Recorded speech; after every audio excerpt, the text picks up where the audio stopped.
Ayan guys, nakikita mo dyan, iba yan, yan o. Ayan. May mga ano po yan. Buko. Ayan o.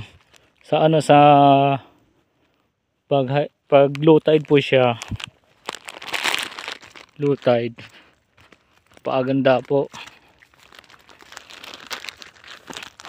Nakikita niyo po yan. Dati po guys, yung dagat di hanggang dito yan. Yan yung di pa lumindol.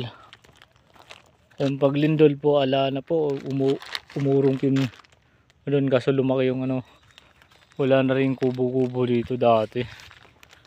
Dito yung may kubo dati dito eh. Yan, wala pang mga damo yan dati guys. Ala na guys, sira na yung kubo. Ayan.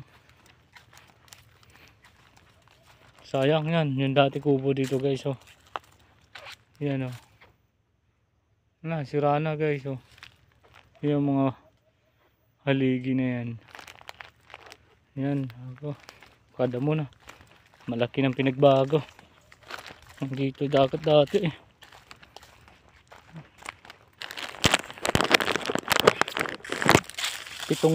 Pitong taon rin ako nawala dito.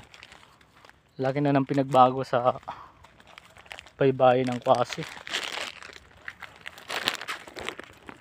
Guys, yan guys. Dito na tayo sa ano, dagat. Yan, yan po nakikita mga mangrove trees po yan, mga sa tawag po bakhaw. Dito na pa tayo guys oh. Kaya kaganda guys, yan dagat na guys oh. Yan. Tayo sa ano yan guys oh. Dagat na oh. Kita sila, ay lamig. Lamig guys. Pupunta tayo doon sa ano, kung gaano kaganda ta. Ano.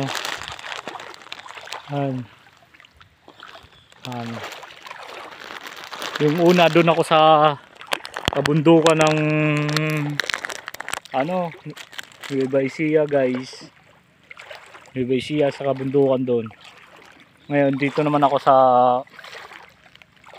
baybayin ng Kwasi naman. Adventure naman to.